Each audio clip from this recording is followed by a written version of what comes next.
mong này yang teh kemai pani pipang mit wa tapi belah khap yang ket lai mem dah hang lai dua we ket lai tip mai do ni ket Thailand lu tepul nu cái đấy mà đà trái đà panar đà kaho seting benung trái ngộ mà đà trái yu nan trái yu ke play mok đen đấy play mok đen nyo đấy bây giờ thế bây giờ nằm về bên sang thâu trong tây ta thâu có lẽ nan này này mà chín mọc đen nên giờ có đo bộ miền Nam nhé trong chụp này video cho nên là bài bạc cái làm đây bạc cái là nó hơi play cái gần thì bạc nặng mình hẳn đi lụt bữa itu mong lao tüm thôn này tao mong đoạn mong play Việt Nam đi itu play nó là nhỏ đồ bật hình nó mà thôn tao itu mong play mọc đèn đấy play mọc đèn là chính viện play rất play nể play phung mấy cái mọc play mọc đèn play phung cứ ngon chơi đấy lại chơi đấy 35 coi đây chứ như bầy khoai chỉ đấy làm coi em nhé bữa cái nóc na doan hàng cái nóc na côn lầu như nào đây như họ mạ cả là nhà mỏ kẹo gần nhiều hóa dân hóa đấy chơi ta hỏi chơi là mạ nhớ chơi giờ nó em mở lại mệt vả còn là buồn sang mong ta nhà đi gà đó lại lú vẫn đi bạn đi đâu bạn đi nó khá đạt độ chặt rằng đâu mà độ rằng trong nhà sạt được lấy lại doan trong nhà nạch nhiều bà cô rồi hạ màu doan mà nhà sạt trong trường này ta tại một trường yu nằm ta lại doan nằm ta lại này lại mày càng tôm rất lại dòng đây lại pla ta lại lại phi bằng trọ hàng lại cung cấp lại phi nhập lên cái nhập trường ngõ mà đạt trường yu về ta thao khăn cả tapu lấy tại chỉnh doan nó hàng này là mày độ Thái Lan này đoạn dục băng cỡ lại nó đúng dấu en lên thằng dục băng cỡ nó chặt hại này tụi chung lên thằng yêu bây giờ châu nhô đâu cỡ lại cái nạp nó mạn lận là lùm đuôi anh ấy chả côn doan chơi tại giàu chơi dụ nè một lại đoạn cái này mà đa lệ đấy chúng ta bắt hậu hiếm phát lại nó từ đặt một đây kia từ đây này này như một niệm nạp đây thì bù rẻ phải bù tôi đã bù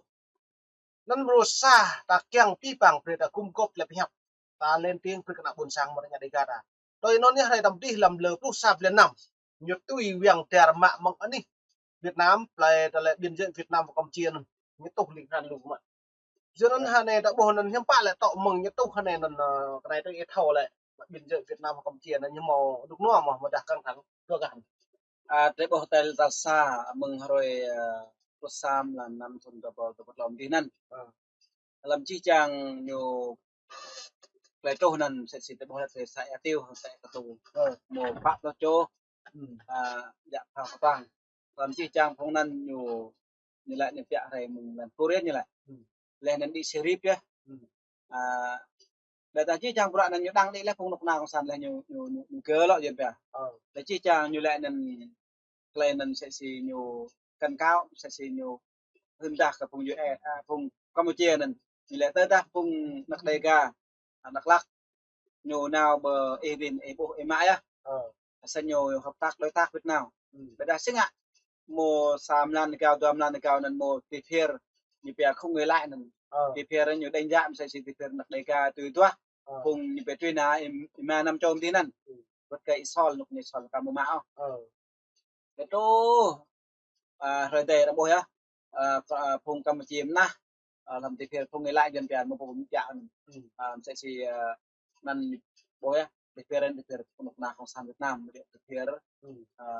vùng Việt Nam đây cả điều nên sẽ chỉ lại cho bôi nên Campuchia tăng cường Việt Nam hành linh trong mà tu cho lệ phao toàn lệ vùng na một sao thì phiền nhiều bên mà $1 $5,000 $50,000 nên như lần lên lần sinh ạ buồn vuông play vuông ấy play vuông là play các bạn vuông play plong play già vô chi chang phung nặc đây cả nãy giờ ta được như bây giờ làm Campuchia này lên Campuchia lần đây cả đây nên Campuchia như mà nên thui hút ra nên em sẽ xì này hình sẽ xì mồm nuôi còn lúc nào tùy toa rồi bờ Campuchia klei nyepianan vị nyepianan rong ba chem ba le tắt lan làm chi chàng phùng nào tốt thì ya tiêu nên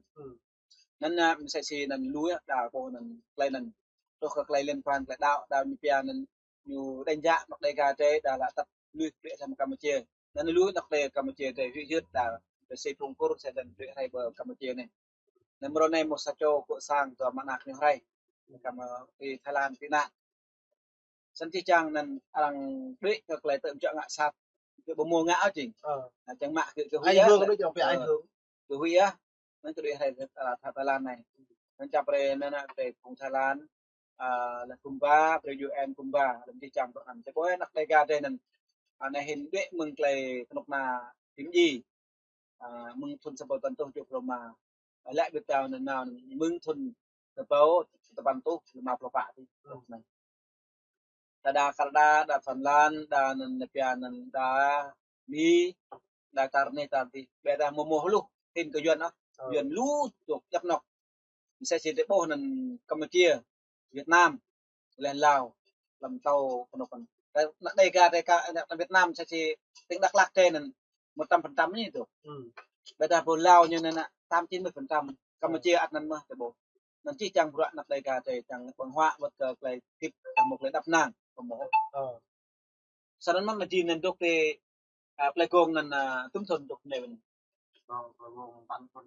con nào gạt làm cái những cái tháo kamo nan lu nuk nan thon nan majin de hay ben do bob lu kau at nok kau do bob chu ma sẽ kamo nan majin de hay ben nan jo da nok na ko sang Việt Nam nyo ma ngan bit thang Campuchia chẳng mạ majin ku jo da như lại tên dạ majin de na như lại majin po palan sebenarnya nyodok mon nan toh này chang toh nam sen ka lah lan chi chang nan te boh ya tok na nyo chat cham di dak dai ka te dot sanan chang bre majin na mong mong ma này to kanap bre majin hun ta chi chang phung ma bra lam Campuchia vut ka phung Việt Nam đi chang te na sát chang te di majin lên nan chang pe yun pe lên an le chang bre tok na quốc tế rồi nyo thau lam chi chang nyo thau yo da anh pia nan cái này hình sẽ xí 4.0 này để đưa hình ảnh cùng nhiều rồi nhiều là bố người ta nên trên thuộc về đẹp nhà nên bị oan đấy trên biết tên nào là về quyền con người đi lại quyền con người được sống bây giờ vừa đấy cái bố mặt nào nó sạch sao nó dòng này ok Juan nó boleh me ba yang ta bunsang play ni receh ko may dah di cerai new free dah di grab remo grab play tang nak bunsang tak bukla rak ni bay ni mo nak cerepe ta bing yuan ni một đi tôi rak này te boleh te dah kau machin nuôi gốc Việt Nam người nó đấy gốc như gọi là gốc Việt Nam chính người Campuchia dù cái là người Campuchia lại nhiều mút Campuchia là một nhà quốc tịch Campuchia ấy thì tôi bên đây bên này Campuchia cho nên play cùng Campuchia nó bây giờ nuôi gốc Campuchia ô chơi ta chơi dữ ta bây giờ giàu do nó bình cự là anh hướng cái nào buồn sang ta mong Việt Nam lần trả tập người đi anh hướng gất anh hướng vừa đã tắt nuôi nó nhất là tắt nuôi nó dòng tiền mạng mong thuần từ bùa sái này như thế rằng đi là rằng kia sầm mặn ý vừa mong tu dòng tiền ta mở đi kính là Tây Nguyên chẳng phe đoạn mong vừa cũng là nghệ dần nghệ sạt có tôi bù lăng nó tắt lán phe này nhưng bạn lại bình lo lại vào nhau đi nhưng bạn nhiều tôi nhắc ý mà này đâu trong một lại là ta dọc có nằm chăng có nằm nhiều công an đó thấy do nó có đấy chứ còn là tàu về ví dụ thông thọ công an tinh như này nông nào tu vào sang quá chứ là bạn này nghe là đến nào thăm sang mai là vật này nghe là nào hồi chọn gom vạ cái bị vui lệ còn vật nó nhiều bị vui nên mạ có chắc mình mạ có ba đồn bài 25 của cái lại mình bài 25 cái cơ à bài 25 cái cơ là bài 25 cái cơ mạ ai còn là có này hình nhiều nên cũng nộp nào không sang Việt Nam nhiều tôm nào Việt Nam mất mày bật lầy mà lầy mọc đen nghe pháp này bị vui nó ghê quá nha làm mấy chè tại vì doanh dùng một dạ chú ý doanh chia ra nhiều phao tôm phaoนั่นตาบัวเลยไม่ว่าอย่างที่บนสังกัดเลยรอดเวก็น่าจะไปตางดนิ่งประมาณเยอะก็แต่ยันลังตาจริงดุดได้นู่นบ่มองมิบ่มองมาตุ้ยเลยอย่างเงี้ยตุ้ยย้อนยังมุดโรนในหัวไอ้ย้อนอยู่ตุ้ยตาก็แหละยังหิลก็เลยยังเวกระตานั่นเลยระบุจริงอยู่phân biệt trung tộc pha hoại chính sách chia để đoàn kết làย้อนตุ้ยทำไม่ลังแต่ยังเงี้ยนั่นlàเงี้ยcái xá vậtย้อนvật gì để tập lễ này là những đối xứ như giàu phân biệt nó như lăng lại chơi ta chỉ cũng đại chuẩn như ý dụng dân như vậy mày đoạn về thật này nên mong này lau pi này bị mong này còn là cặp bắp pi bằng mệt vài những buồn sáng cất ấy càng đoạn về thêm trong màu trụ tôm nít đấy sau này có tăng nhà bè các lại mà chín là sơ quỷ trăm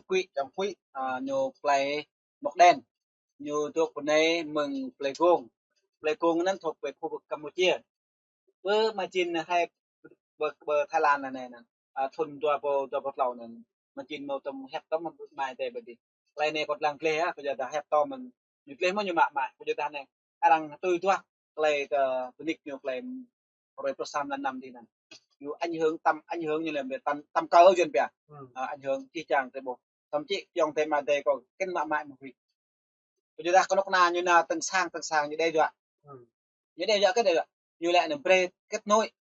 như pre dụng viết đó cùng được ở Thái Lan mà là bờ mì chi chàng bữa như bè này chi chàng cùng được ở Thái Lan bờ mì nên sẽ chỉ như bè hùng lưu vong hùng nên như bè nên là chỉ như bè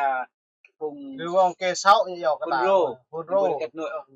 mà chín cả cả thân nó xem mà chín chàng là khâu pre răng ru giờ lại pre mà ru pre răng pre pre mà chín chẳng mình chẳng mò gặp lại về giờ lại mình phải là lại vào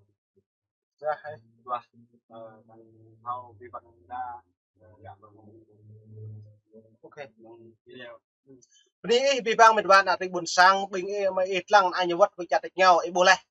ta lấy tôi tới đây mà chín lại thâu lại cứ nuôi chặt cốt chính thức chặt cốt lại nhiều một lại rung úp lại lần lại đi chặt một lại rung úp chặt cốt xăm lại rung lại rung vô cái dòng tề mệt và lại là ta anh làm chặt tập ngư này hiếm bạn ta một lại miến mà hả gỡ trâu lại phát hại này có đợi cái tập chấm mạ gỡ vừa là tập lan vừa tụ chum kem bình nuôi lần chặt dòng tề lại là ta mong chơi ngộ đợi ví dụ hãy cho nhô ai nhớ luôn mình còn và mực tụ chum còn lại này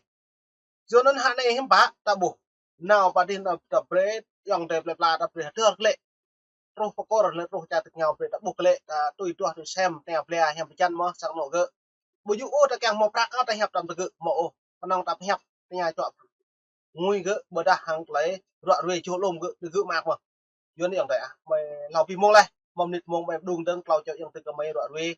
tôi cái này nó lại cả Phú Yên Amin Alor tôi coi là cả Treo huyện Phú Thiện thì nhà lại mà lư kỳ thầu đấy tôi lại trong quý